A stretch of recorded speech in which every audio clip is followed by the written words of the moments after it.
Hey everyone, welcome back to another video. My name is Max, And I'm Zach. and we're going to talk about private rentals. It's definitely the biggest thing that everybody asks about. They don't know how to do it, they don't know where to get started, and we're going to talk about the process, pros and cons, risk, and then some stories that we've had, which were learning curves, and they kind of allowed us to continue on and make sure the right processes were in place. First things first. Getting set up is pretty simple, for the most part. Yeah, it is pretty simple. Website, Google My Business. So you can create a website on like Square or Wix. There's like so many sites. I think ours is on Square. It's honestly nothing special. You just need something simple where people can go to. It can look official. It can look like it's actually a car rental company. They're not going to get scammed. And then there needs to be a portal in it. So there's a couple companies. There's HQ Rentals. There's Fleetwire. There's a couple others. Those are the two main ones. And essentially what that is it's kind of like Turo, where you can search the dates, you can find the cars, you can do the pricing. Like, it takes you through the full process, and it's attached to the website.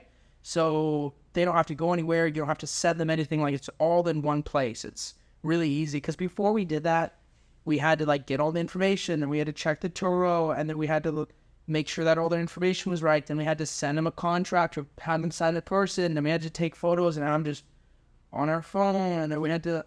Yeah, a lot of this stuff we're manually doing it from scratch. And, if you just want to get started, you don't need all this stuff. Like, a website is nice, and it makes you look very professional. But all you really need to get it going is a contract. You need a valid contract, and that can be difficult. Not very difficult, but you want to be very precise in your language with that.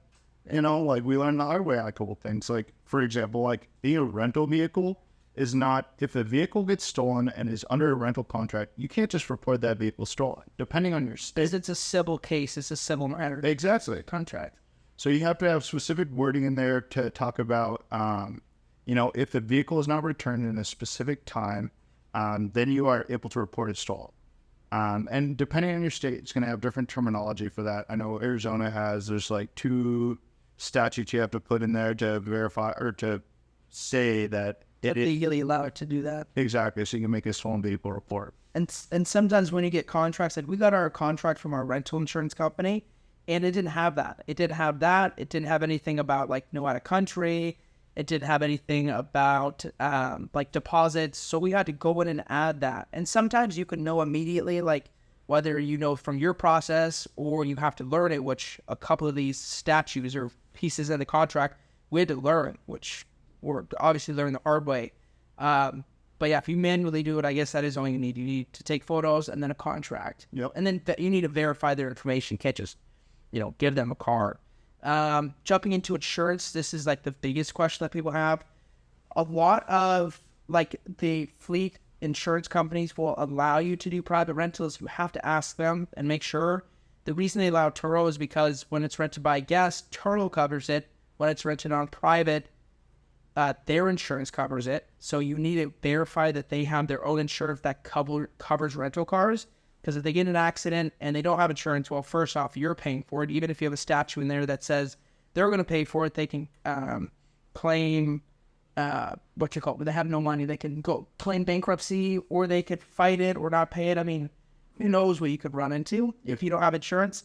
And then the second thing is, let's say they have a crazy high deductible. And it's well, who's going to pay for that? If they can't afford it and you don't want to pay for it, well, and that's when your insurance company come in and help you. And that's where they have to know that you're doing private. The second thing is, some insurance companies will only pay up to a certain amount. So if the damages are $50,000 and they only cover $25,000, where's the other $25,000 coming from? So your private insurance should fill the gap for that void. So insurance is very, very important. The way we verify, that's usually the first question on the phone call. Somebody calls us, I say, do you have your own personal car insurance? No, we send them to Turo so they can buy their own. Yes, I'll ask them if it's full coverage or liability. If it's liability, we can sell them insurance. If it's full coverage, it's fine. We get the information and we call them to verify. We make sure that it's active. There's no problems with it. So it's paid for, and then it covers rental vehicles. All crazy important. Yeah, you call the insurance companies directly. You ask them all these questions. You can ask them about their deductible. Sometimes in certain cases, they'll call the customer to verify that you're able to give that information. But just knowing this from the get-go, there's certain insurance companies we saw, I forget the exact name of it, but it was Sonora insurance, and it was like the bare minimum insurance, barely covered anything. It was just so that they could have proof of insurance.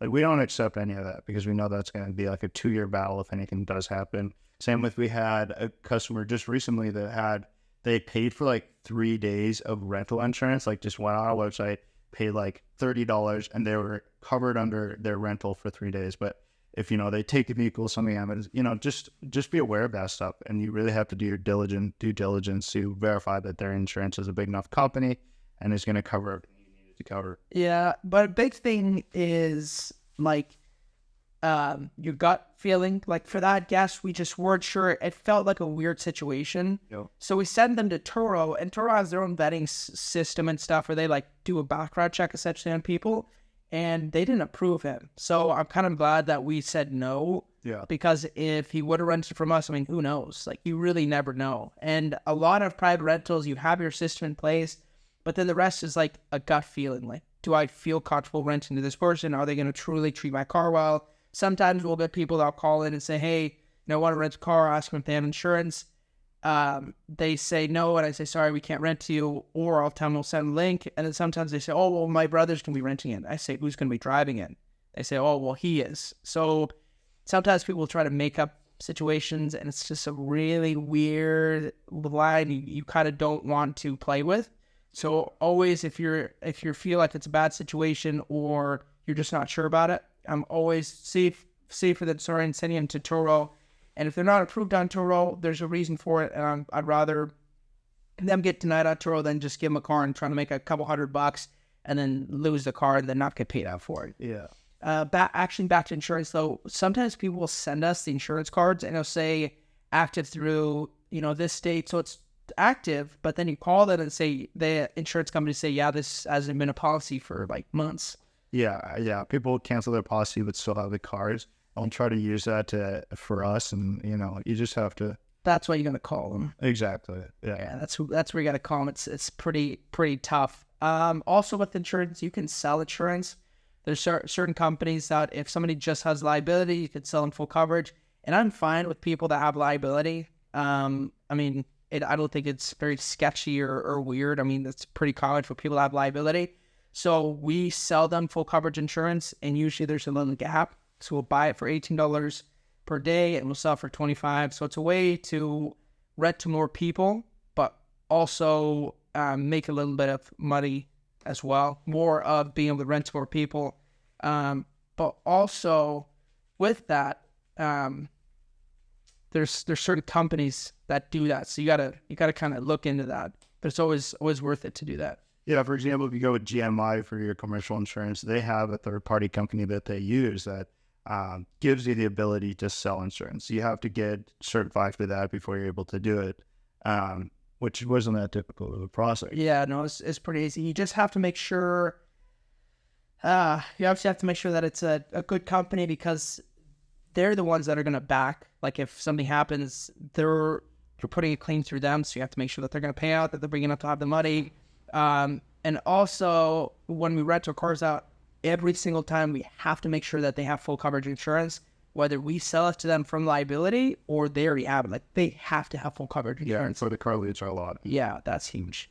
Next part is, we kind of touched on contracts. They're pretty simple. You want to have, all the information on vehicle, status or how it looks, like any damages or anything, gas full, miles, VIN number. Like, you want to make sure that you have that vehicle specifically on the contract. You also want to make sure that you have all of the different terms and stuff. It's when they have the car, it's their car. If something happens to it, it's on them. So any problems or damages, they pay for it, whether it's through insurance or personal. You have your fees and stuff in there. So like a smoking fee, a cleaning fee, maybe additional mile fee, which we have. For Turo, we allow 250 miles. For private, we only allow 150. And then, of course, if you have nicer cars, maybe that's going to be less. If you have maybe more economy cars, maybe that's going to be more. That's kind of per person. We found that to be our sweet spot. And then we charge 62.5 cents per mile on top of that. And what else is in the contract? I think that's super dependent on, I think your state plays a big part in it. We talked about certain things. Yeah, for sure, stuff like theft. I think the easiest way to get a, just a general contract, there's ways online you can find that. You can also have a lawyer draft one up.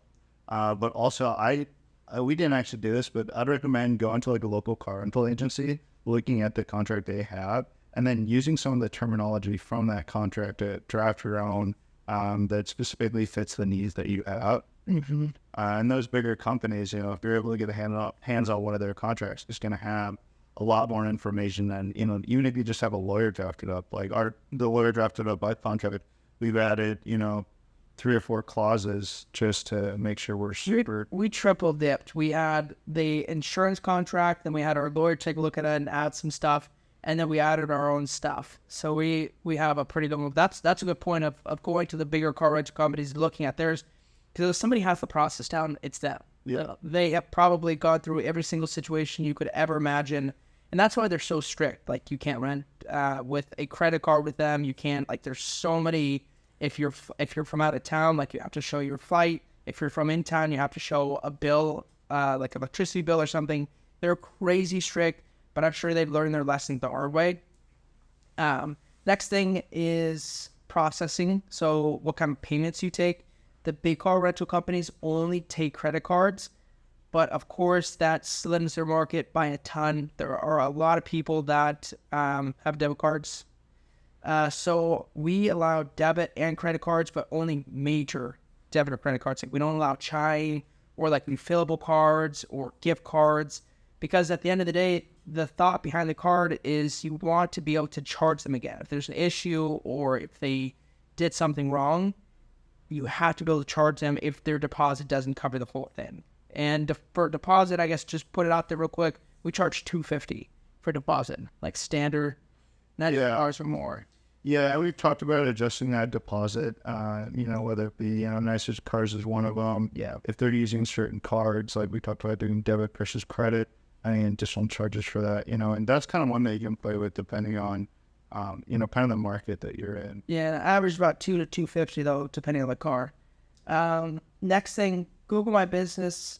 The reason you have Google My Business is so people can actually find you. Looks legit. And one thing that you can do is when you start getting reviews, obviously that looks really good, but what we do is we funnel reviews from Turo to our Google My Business. So we'll send a message immediately from the guest right after the trip saying, thank you for booking. If you don't mind leaving 5 stars on our Turo page, we'd really appreciate it. Then we have a 24-hour delay before we send a 5-star to our Google page. The reason we have a 24-hour delay is because if we have a bad renter or somebody that we want to leave a 1-star for on Turo, we don't want them to retaliate and go to our Google, because our Google is worth a lot more than our Turo reviews. So if you're going to do that, have that process. Don't do immediate 5-star Turo, 5-star Google. Because for us, like, sometimes a trip will end and then we won't pick it up for like an hour or two because it's at the airport, or we won't check it for a little while because we have other things going on. It's just like you don't know how that car looks. And if you leave that 1-star review, then they're going to retaliate, or you can't leave a 1-star review because they'll retaliate, and they already have your Google information. Yeah. So you gotta be pretty careful with that. Yeah. Next is, how do you get your customers? This is probably the hardest. I mean, all that other stuff is easy. You could probably do it in less than a day. I mean, it's just really, really simple. Customers is a little harder. There's 2 main ways to do it. There's partnerships and there's marketing. I would say that the most effective for, like, I want to get leads today is marketing, mainly Google. I did a video a little while ago showing that we spent $4,000 on a single ad and we made about $36,000, which shows we got 8 times return on a single Google ad, which is crazy effective. Like, that's where people are looking up on Google. Car rental companies near me, or car rental companies. So that's like immediate results. Yeah. And the second you get that ad rolling, you're going to start getting phone calls, getting that set up. Yeah. But it's really important to do it right. I mean, you want to have your geographical location where you are, not just around the whole country.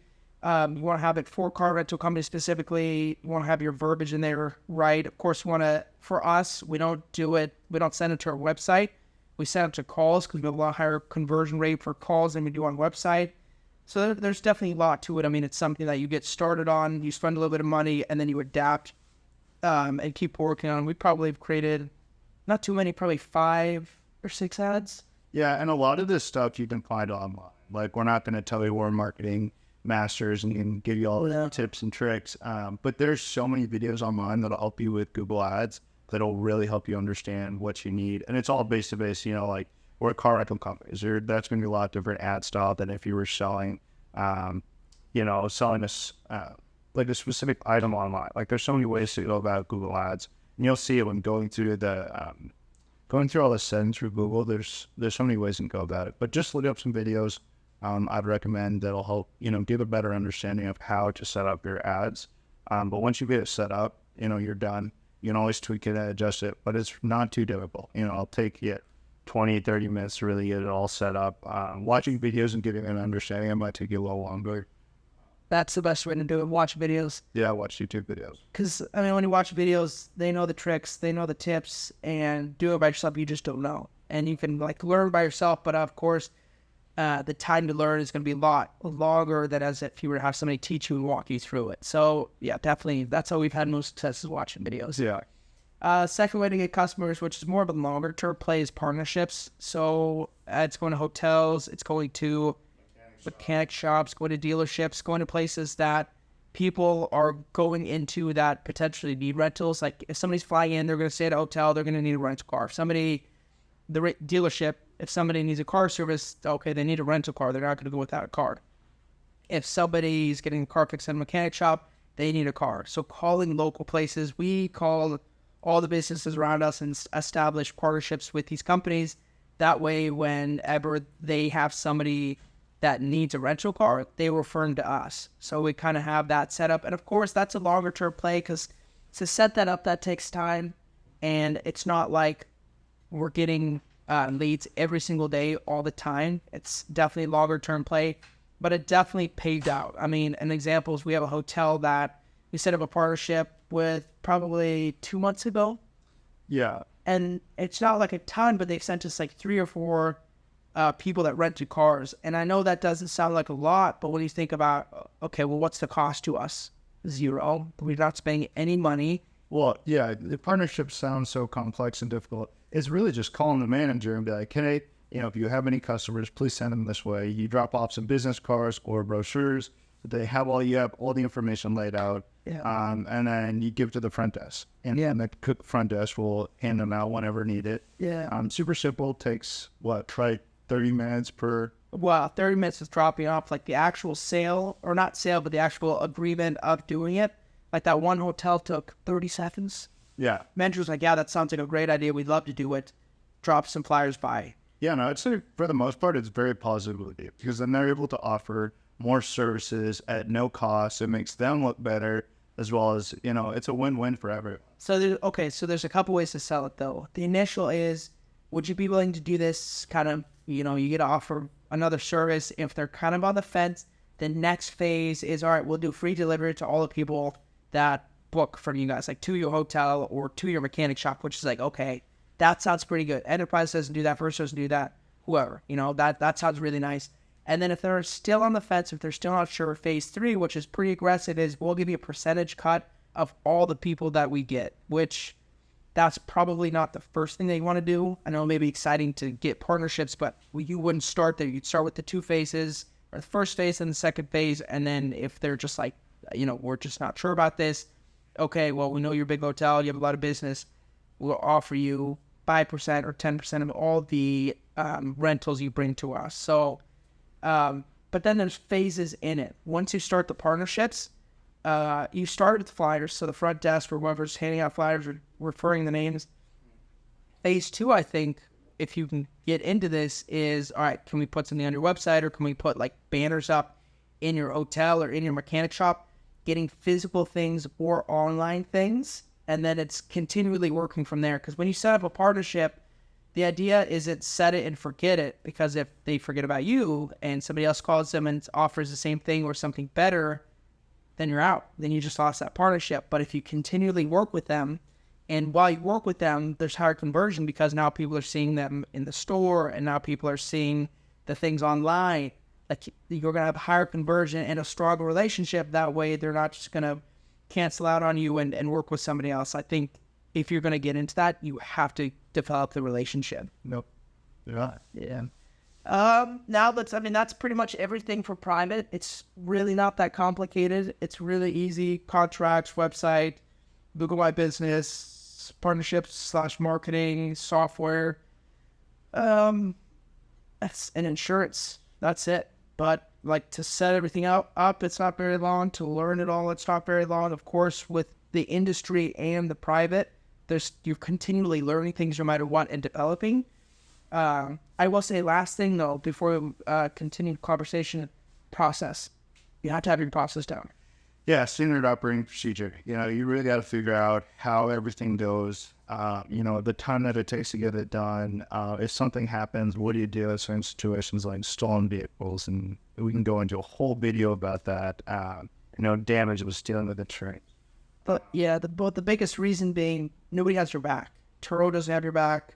If you're using any of the other rental car companies or companies that let you rent cars out, like nobody's helping you. Nobody's going to tow your truck for you. Nobody's going to help you out with insurance claims. You have to take care of everything. And of course, we've talked to a lot of hosts. A lot of hosts are, I would say the word scared to do it, and either scared to do it or they don't see the benefit because they think, well, now I got to do all these extra things, but they don't see the extra revenue. Like for us, we can generate 2 times the amount of revenue for private. And to us, it doesn't feel like that much more work. Yeah, no, not at all. And, we say all these different things. Once you get them set up, they're done. For the most part, the partnerships is one. But once you have your website developed, you can always tweak and add to it. And, it sounds like a super difficult process. A lot of this stuff isn't necessary. This is kind of the bigger picture, having everything all set up. But if you're just getting going, I have 10 cards, you just want to kind of get out there. Really all you need is the insurance and the contract, and you're good. And you can go to your local church and offer to people there and do it on a smaller scale. Well, you actually can't rent out to churches. You really not? Our insurance company will let us rent out to churches. Okay, actually, that's not true. We're not allowed to sell insurance sell insurance to churches. If it's to the church, if it's to an individual from the church, it's fine. If it's to the church as an organization, you can't. I don't know if it includes actually renting the car, but we're just talking to the guy that owns the company that we sell the insurance through, and he said no churches, which is weird. I didn't understand it. I didn't ask about it, but maybe he's an atheist or something. kind of weird. Let's talk about pros and cons. I think so many things about it. I think that it's 100% worth it, because one reason is if you think about okay, you're building a company. For us, we're building a company.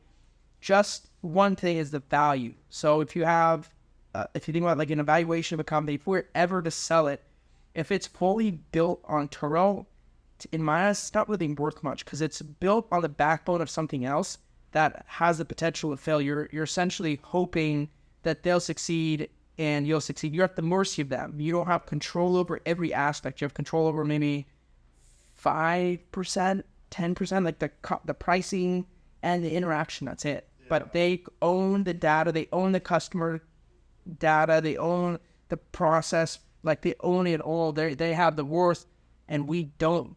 So when I think about building something privately, I think, okay, we own the full process. We own the system. We have all the customer data. That to me and to other investors and people is worth so much more money than being built on something else. Yeah, I 100% agree. It's having your own control, Yeah. You are officially your own boss. It's not you're your own boss that goes through somebody else. It's, I don't know. Yeah. And then also the value behind it on the back end. Having that system, if someone wants to get into the car rental space, you have everything set up for them, a written SOP that you're able to hand over and be like, hey, this is the value in which we created and all the lessons you learned. You can put it in a little book. And then that has value versus, having 10 cars on Turo. All you have is the 10 cars in value. Yeah. And then sometimes you can get some money with the EBITDA. I think it'd be really difficult to sell a Turo business just based off of the vehicles and then the income generated. I don't know if that would be the hardest. I just really think that it would be not owning the full system. Yeah. because like you're still generating money, even though it's not as much as you could. You're still like you still have a process. It's you just don't own the full thing. Yeah. And like maybe Turo could kick off the platform one day, or maybe Turo goes out of business one day. Like there's so many what ifs that you don't have control over. When we're running our ads, when we're doing private, we are in full control of every step of the process, which I think I really like. But I do really like Turo as a backbone. Like they obviously have really good marketing. They have a really, really good system. So definitely good. Yeah, Turo is definitely fantastic, and it makes a lot of stuff really easy. Like we talked about earlier, like you have to do a lot of this stuff on the back end. Yeah. But you also see the worth behind it once you start seeing those reservations where you get to charge whatever price you want, for the most part, Yeah. flying van. But there's no middleman. You're definitely Do it yourself. yeah. Let's talk about entry point to private. This is a big question that I get a lot whenever I talk to people. People want to get started in private like right away. They have like 1 or 2 cars, and they're like really old economy cars. I think that in my head, you need a certain amount of cars. Like you can't just do private. You need like at least 5 or 10 cars. I feel like that's kind of when we got started, where we're at. Well, actually, we got started in March with 20 cars, which was a perfect amount because we did 50% Turo, 50% private. We're filling gaps on both ends and kind of like interchanging everything. But anything, we have less now. We kind of sold off a little bit for the summer. We're buying again. I feel like we're at a good rate now, but I probably wouldn't want to have too much less. Like we started, we're continually doing private the whole time, but we got down to about 15 cars. I probably would want to have less than that if I'm doing private. I mean, I guess you could have 5 or 10, but And it depends on your location and your connections. If you have a solid space where people want to rent out cars, you don't have to do a lot of marketing. You could have 3 cars, like you have consistent customers lined up.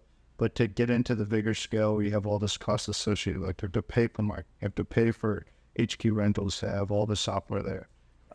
That's where you're going to want, I'd say 10, 15 to start off before you start getting into, the full big picture. yeah. And for us, I know people that do private rentals that have like older cars, more of like the Turo style, which is like older, more miles, a little dinged up.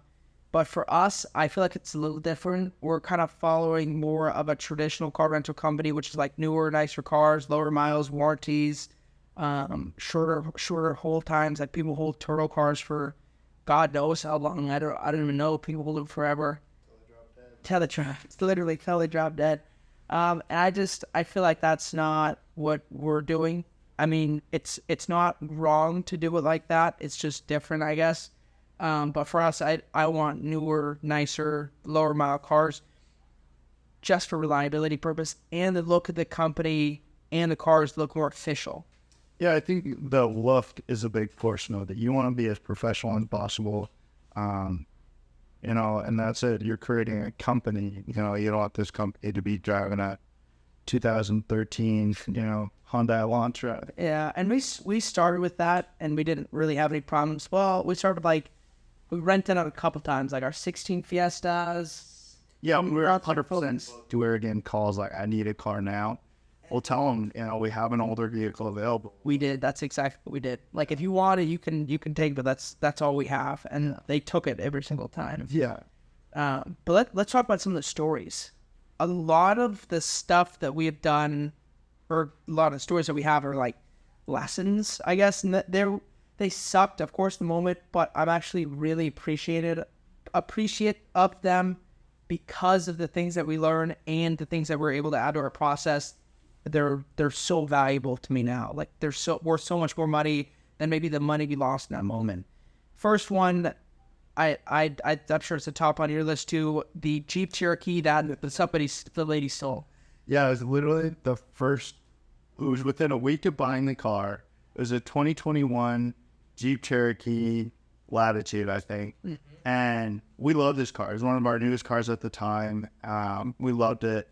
And we were like, sweet, got it out on a reservation. It was what, a 4-day, 5-day reservation? It started out as like a 2 or 3 day. So kind of, but she told me that she's going to want to extend it. and we didn't do any background check. We didn't check the insurance. Like, we did nothing for that reservation. Like, it was just totally, oh, you want the card, you got some money, like, totally, you got a Chime card or something. Like, it was a refillable card. This sounds great. Take our car. We'll take your money. So we rented it out. And she seemed super nice. She had a baby. Like, they just seemed so nice. And this is part of, there's two parts of it. There's your gut feeling, which if they have everything, maybe you got to send them to Turo or do a solid background check. And then there's checking everything, because stuff like this will happen. And the Chime card really, really did us on this one. So rented it out. She extended it for a day or two more. Okay, we extended it. She wanted to extend it for a day, two more. Went ghost. Could charge card. She had a Chime card. Tried to call, text her, nothing. The biggest problem was we didn't have a tracker in the car. Yeah, we bought it within a week. We ran out of trackers, so that's what killed. We bought and rented out the same day, and we didn't have enough time. We didn't have the process like written down for, okay, we buy a car. These are the steps on what we need to do. It's kind of like, all right, let's put this in. What do we need next? What about this? Now we have it written down, but we didn't have a tracker in it, which killed us because she went ghost. We had her current address. We had her last address, and that was it. Long story short, we went to her current address, and they told us that she was evicted from there. We went to her last address. We were told that she was evicted from there and being sued by them. We found the last address from that one saying the same thing. And then from one of those three, they said, okay, we think she's living around here. But this took us a week because she was still, we're still going back to her current address every day. Is far. I mean, it was probably 45 minutes away because she was showing up. She wanted a lot of stuff there at one of her friend's apartment there, and so we'd show up to grab a couple of things. We were hoping on the off chance we'd catch her there in the vehicle. Yeah, Phil will block her and take the vehicle back. And we talked about it was what she had the vehicle for 2 weeks. 2 weeks. We've called the cops, and it goes back to having the right contract. We weren't able to file a police report because we didn't have the stolen vehicle report in there. Yeah, because there's a rental, there's a contract, it's a civil case. So we weren't able to do that. We weren't able to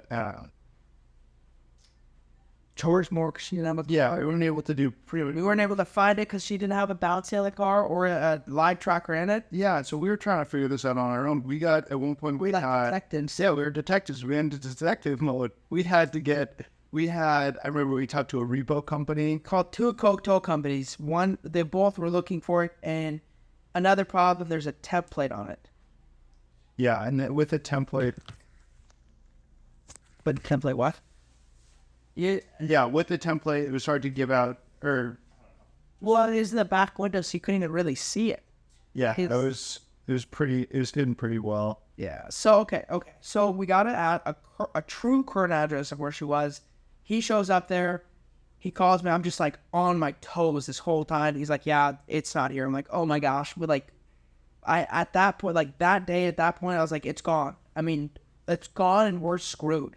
Because if we can't file a stolen vehicle report, we can't get an insurance claim to get us paid out. Like, there's literally nothing we could do. We could try to take her to court, but she's probably she's getting sued by 12 people probably. But sounds like this is ridiculous. Yeah. So you got to talk about how we got that address. That's a story in itself. Well, yeah. I mean, all we'll say is that one of the 3 apartment complexes that she'd previously lived at, knew that she's possibly living at this new one. Isn't that how it was? No. So Max was talking to a repo company and found they gave him some advice. What you do is you message the customer, you text them, and you say, well, you have a missed package at so-and-so address, and give the old address. Oh. If you would like it forwarded. I remember. Okay, I had it wrong. This is a text from UPS. I created a whole new number. That was like 800-444-3333, something that had like limited digits that seemed like maybe could be UPS. Texted, hey, the name of the person, this is UPS. We've been trying to deliver this package to this address. Press 1 if it's correct, and press, or text 1 if it's correct, text 2 if it's like you'd like to change your address. She texted 2. I had a copy and paste text like ready right away because I knew that it wasn't the right address. Pasted it, texted it, said, thank you for letting us know. Please text your current address and we'll have that changed so we can deliver it to the proper address. She texted it, and I was like, this is it. We got it. I called my brother. I'm like, I'm heading over there. You head over there right now. And he was already close. He went there, and he called me back. I guess this is when I was on my toes. He's like, yeah, it's not here. I'm like, oh, my gosh. And I just felt, I don't know about you, but I was like, it's over. We're at a dead end. And a couple days go by. We hadn't really gone to the address. Maybe it was a day or two. It wasn't too long after. I had a meeting near where this new address was. Like, I'm just going to check it out. I'm going to see if she's here. So I show up. I'm going around. I'm not seeing anything. I'm like, oh my gosh, just like, how do we get this address? How are we here right now? How do we get to this point? We're never doing private again. Go around the block, and I see it. I see a parking spot. I'm like, holy crap. This is it. It's game time. Call him. Tell him, get over here right now. Bring somebody so we can get it back. I block it in, and I'm sitting there. I don't really know the area. I don't know any people around there, so I felt like a sitting duck a little bit. I look up in the apartment complexes, and I see some curtains moving, like people are watching me.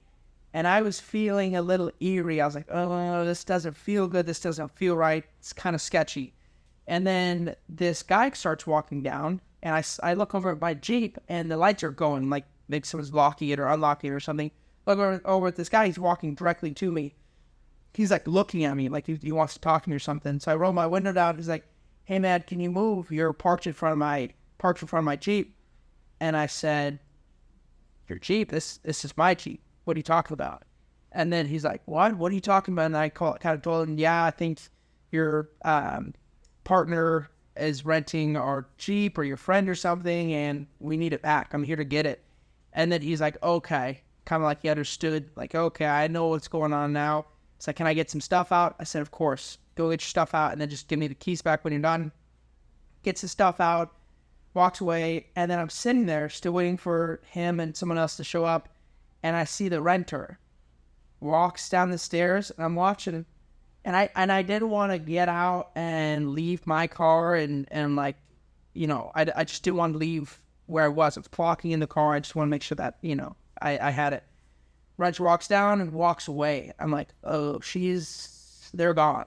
They're gone. So he shows up, get the car. It is just like trash. Yeah, the kid had taken a crane and drawn over the seats.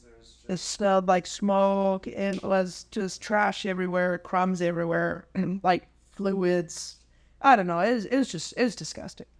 So we go up to the apartment that we see them coming down from, and we knock on it. The guy opens up, and we said, hey, where's the renter? We got to talk to them. And he's like, yeah, they're gone. They left. They're not coming back. And I said, okay, well, I see how this is. So pretty much just took our car, left, got it detailed. But from that, we learned a lot of things. Tracker in day one, stolen vehicle in our contract, vetting the people, cards, insurance, current address. Like, oh my gosh, it was just ridiculous. Yeah, learn from our mistakes. These are a handful of things that you need to know before getting into it. I mean, there is a lot of risk with a lot of reward. Yeah. But if you have your systems properly, like everything set up, you're fine. Like, you won't run into stuff like this. What's your story? What do you got for a story? Oh, where to start? The minivan, maybe? The minivan. Just trying to run away from you? Oh, yeah. I think we talked about this in a previous video where a customer... was crazy. She rents it for one day. One day. And she kept trying to extend. And it was weird. Like, she'll be like, give me an hour. I need to run to the bank and put money in my account. And she just kept, like, making excuses like, oh, I'll be there in 2 hours. So she kept giving us all this time. And eventually... This started when I first met her. She came into our office, renting a car, and she seemed a little off, a little sketchy. And, like, if I were here now, I would say, okay, I'm going to send you a Turo link, book it on there, because there's no way of renting you private. But I was like, let's just do it. What's the worst that could happen? So, so she gets it, and so she sent it one day. Hey, can I extend it? Yeah, of course. Give me a couple hours. I got to run to the bank and put money in. And this was probably a refillable card. I would assume it wasn't just a regular debit card. And then I'm looking at the Bounty one day at that car. I want to know where it is. I want to know what's going on. Sometimes I'll just look around and see what's going on with the cars. And I see it stopped on the highway, at a curve. There's an off-ramp that's merging to another highway. But it's not a place you would ever stop. Maybe traffic slowed down. But I looked at the thing, Bouncy, and the car was turned in the opposite direction. And I looked at the gas, and it said 0%. And I said, holy shit. I said, these people, I know that they ran out of gas, and I know that they're sitting there, and, I don't know what's about to happen. And literally within minutes, I don't know if you called, did I call you or did you call me? I think I called you. Yeah, you called me. And immediately he says, I know. I know. And I was like, I knew that he knew that I knew, we were on the same page. Yeah. And he's like, I'm about to head over there right now and get up some gas. And I said, all right, thank you, thank God. So he shows up. They called me as I'm I was already in the area frequently, and they called me as I was pulling up to a gas station to get gas, and they're freaking out. They're acting super oh my God, this car just stopped working. It's probably the gas. I need gas now. Come, and they're frantic. I was like, okay, don't worry. I will grab some gas. I will head to you. And so I did. I got some gas. And I called it back. I was like, I have gas. I'm ready to go. I need you to send me where you're at. Because we never let customers know that we have trackers in the vehicles for situations like this. Especially private. Especially private. And so I told her, I was like, let us know where the car is, and I'll come just drop you off some gas. And she's like, okay. I spent 20 minutes on the phone with her. You know what I could have done? What? Say what highway you're on, which way you're facing, roughly where you're at, and then she would have told you, I know exactly where you are. I know exactly where you're on. I know where they're right now. No, the problem was that she was on this off-ramp, so she couldn't describe. She's like, we're on highway 10, blah, blah, blah, blah. She couldn't figure it out. And I was trying to go through the process of go on Google Maps, look at any maps, look at what highway, what direction you're facing. I was trying to explain that to her. Helping people become problem solvers. Yeah, exactly. And finally, as I'm on the way, and I was literally 5 minutes out, she figures it out. So I was like, perfect. Oh, that's great. I'm right up the street. And so I book it to her. I pull up behind, and Were there a lot of cars? Yeah, well, it wasn't crazy. They're pulled off on an on-ramp to another highway. That is such a dangerous spot. Yeah, it wasn't a great spot. It was it's super hard to describe. It was oh, she can't describe it. You sure as hell can't describe it. Yeah. Okay, so you pull up next to him or behind him, and then you get in their gas. Out of the car? No, I got in the car with my gas thing. I walked up. They immediately start looking at me all weird and start freaking out. And I go up to the window. I'm like, hey, this is Zach with Hard Rentals. I'm here to give you some gas. And they're acting so obscure. They are. The only thing I've come to conclusion with is they were on drugs. I immediately knew something was off. And so I look into the dashboard, and the whole dashboard is lit up with lights, check engine light, all these different things. And I'm like, okay, so we got a problem yet. I was like, okay, let me fill up with gas. But before I do that, I'm going to need to check the check engine light, see what's going on with this, see if everything's okay. And I fill up the gas. And she said she was okay with that. And so I go back and I'm like, hey, do you mind if I pop in here? Let me just check out the gas or check out the check engine light, see what's going on. And she's like, no, you can do that. You can do that at a gas station.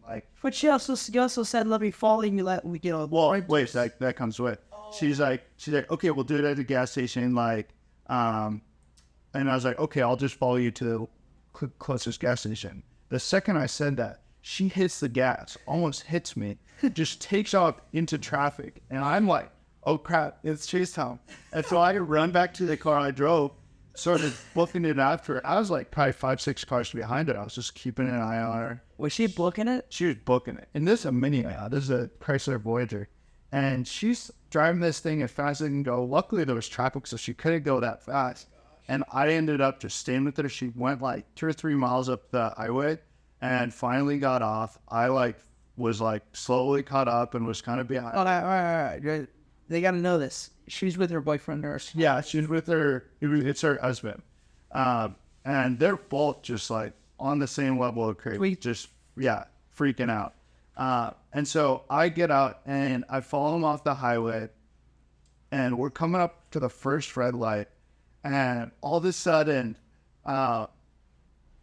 the car comes like it's like slows way down at the light.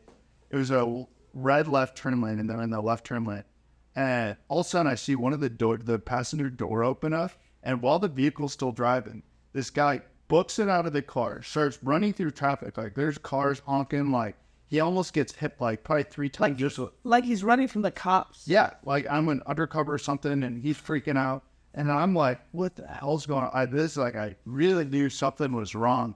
And she ends up blowing through the red light. And she ends up almost getting hit by a couple cars too. So they split up. She takes off. I ended up sitting there I'm not about to run a red light, do some legal stuff just to get this car. We have a tracker and we'll figure it out. And as I'm thinking this, I see her pull into a gas station, literally 3 block or maybe a block or 2 up the street. So I'm like, okay. I waited for the light to turn green, went to the gas station, pull up right next to her, and I'm like, hey, do you mind if I look at this check engine light now? And she's freaking out. She's putting gas in it as I get there. And she's freaking out, you stalked me, you followed me. And I was like, man, we just had a conversation about how we need to check to make sure this car's okay, everything's okay. I don't want to rent you a car that has potential to have damage to it, or it could cause, damage to other people. And she's freaking out, you stalker. And she's like, I'm going to call the cops on you, and threatening me. And I was like, ma'am, you're more than welcome. I'm actually going to call the cops because this situation's out of hand. And so I get on the phone and I start calling 911. And the second I get on the phone with dispatch, she's like, oh, screw you or something. And she takes the gas pump out and she just throws it on the ground, gets in the car, books it, takes off. So I'm on the phone. She threw it on the ground? Yeah, she threw it on the ground. She did not waste any time. So I'm on the phone with dispatch, get back in my car, start following her, and she's going through these back street neighborhoods. She's hitting 60, 70, 80 miles an hour in the little residential neighborhood. And so I'm on the phone to dispatch I got a car. I don't really know what to describe, but I just would like some police to help mediate the situation, help, see what we can do. Because this customer she has some problems. And they ended up okay, send dispatch. I ended up stop following her because I'm not going to go 70 miles an hour. So we have a track where you know where it was. Yeah, exactly. And so I told her, I was like, I'll meet the police at the gas station where it originally started, because I told them that cross street when they asked you when you get on the phone, where's the situation? And so I gave them the location. So I met him back there, and right as I pull up there, he pulls up, because I'd warned him, right when they took off from me from the get-go, when I gave him gas, I let him know, I was like, this is turning into a situation. I'm going to need you here to get the car back.